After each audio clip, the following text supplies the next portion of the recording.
હરણી તળાવમાં 14 લોકોના મોત કેસમાં બાળકોને બચાવવામાં સૌપ્રથમ મદદ કરનાર વ્યક્તિ TV9 પર તળાવ પાસેની ચાની લારી પર ચા પીવા આવેલા વ્યક્તિએ જાગૃતિ દર્શાવી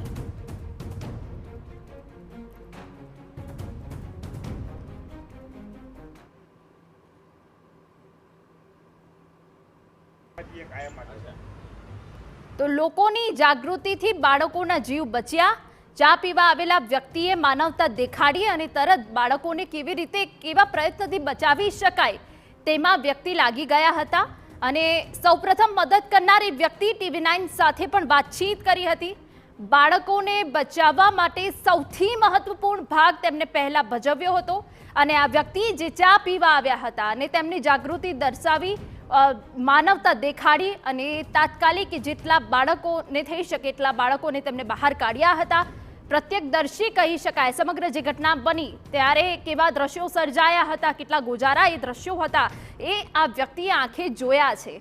ત્યારે એ વ્યક્તિ અમે ટીવી સ્ક્રીન પર અમે તમને બતાવી રહ્યા છે કે સૌથી પહેલા આ વ્યક્તિ જે ચા પીવા આવેલા અને એ વ્યક્તિએ જ્યારે આ ઘટના થતી જોઈ ત્યારે તાત્કાલિક બાળકોને બચાવવા માટે ત્યાં પહોંચી ગયા હતા અને જેટલો પ્રયત્ન થાય એટલા પ્રયત્નથી તેમને સહિયારો પ્રયાસ કર્યો અને બાળકોને બચાવ્યા હતા।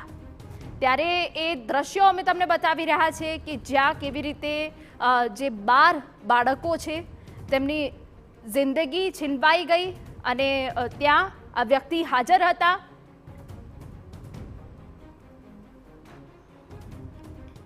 વાઘોડિયા રોડ પર આવેલી ન્યૂ સનરાઈઝ સ્કૂલના બાળકો અને શિક્ષકો ગઈકાલે હરણી તળાવની અંદર પ્રવાસ અર્થે આવ્યા હતા। બોટિંગ દરમિયાન બોટ ઊંધી વળી જવાને કારણે 14 લોકોના મોત થયા છે। સૌથી ગંભીર બાબત એ છે કે જે સમયે ઘટના બની હતી પ્રથમ વ્યક્તિ પહોંચનાર કોણ હતા તે ઘણા લોકોને પ્રશ્ન હતો, પરંતુ TV9 સમક્ષ આપણે જે વ્યક્તિને અત્યારે બતાવી રહ્યા છે જેમને બાળકો અંગે ખબર પડતાની સાથે તેઓ દુકાનની અંદરથી ત્યાં જવા રવાના થયા હતા અને બાળકોને બચાવવાની કામગીરી હાથ ધરવામાં આવી હતી। આપણી સાથે જોડાયા છે કાકા, તેમની સાથે વાત કરીશું। કાકા, આપનું નામ શું છે, ક્યાં રહો છો? મારું નામ પરસોત્તમભાઈ પ્રાગજીભાઈ પટેલ, હરણી ગામ। પરસોત્તમભાઈ, એ બતાવો ગઈકાલે શું ઘટના બની, તમને કઈ રીતે ખબર પડી અને તમે જઈને શું કર્યું? અમે જે ટાઈમે અહીંયા ચાની લારી ઉપર જ અમે બેઠા હતા, જે ટાઈમે ઘટના ઘટી તે ટાઈમે પછી ત્યાંથી 2 સ્ત્રીઓ નીકળી, જે લેડીઝ એટલે કે જે સ્કૂલની મેડમો એ નીકળી, બૂમ કરવામાં આવ્યો તો અમે અહીંયાથી બારોબાર દોડ્યા સામે હોટલમાં જઈને હોટલની અંદરથી અમે પાછળના ભાગે ગયા તો કોઈ કરતાં કોઈ હતું નહીં, ખાલી બોટ ઊંધી વળેલી। તો અમે 4-5 છોકરા ગયા, બોટને છતી કરવા પ્રયત્ન કર્યો પણ છતી થઈ નહીં। પછી અમે જાતે બધા ભેગા થઈને જેટલા નીકળ્યા એટલે 2-4-5 અમે કાઢ્યા જીવતા। ત્યાર પછી અમે થોડી વાર રાહ જોઈ, કોઈ આવ્યું નહીં ફાયર બ્રિગેડ આવી કે નહીં પોલીસ આવી। પછી અમે ગ્રીલ તોડી નાખી, ગ્રીલ લાગેલી હતી 10 ફૂટની ગ્રીલ, એ 10 ફૂટની ગ્રીલ તોડી નાખી। ગ્રીલ તોડીને પછી અમે રોડ ઉપર આવ્યા 2-4 જણા। રોડ ઉપર આવ્યા તો ક્રેન આવતી હતી, હાઇડ્રો રોકી હાઇડ્રોને અંદર લાયા પછી હાઇડ્રોની મદદથી એક નાવડી છતી કરી, છતી કરવા બધા ડેથ થઈ ગયા હતા, કોઈ બચ્યા નહીં।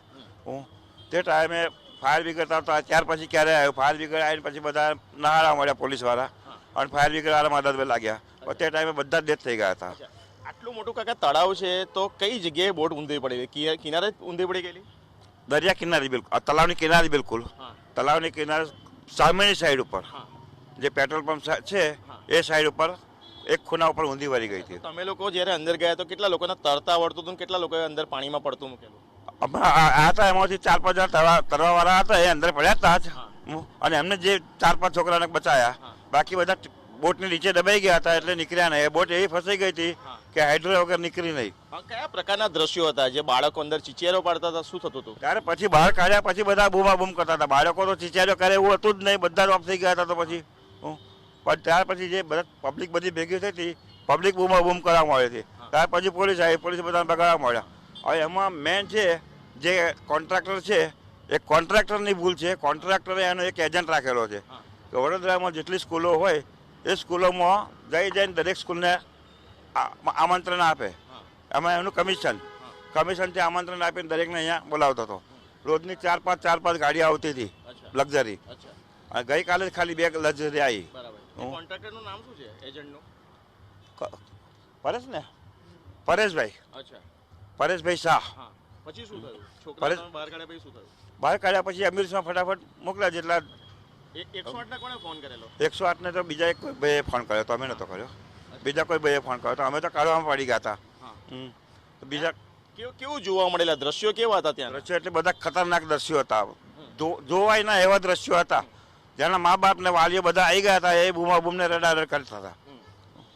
પછી મોડી રાત્રે શું થયું? મોડી રાત્રે લગભગ 10 સાડા 10 લાગીને અહીં ચાલ્યું કોમ્બિંગ. તમે ત્યાંના ત્યાં જતા? અહીંયા જ હતા અમે. કેટલા વાગ્યા સુધી તમે ત્યાં રહ્યા? લગભગ 10 સાડા 10 પોણા વાગે. બરાબર. પછી અહીંયા મુખ્યમંત્રી પણ આવ્યા, હર્ષ સંઘવી સાહેબ બી આવ્યા, બધા આવ્યા, બધાએ જોયું, આશ્વાસન આપ્યું, અને પછી બધા ગયા.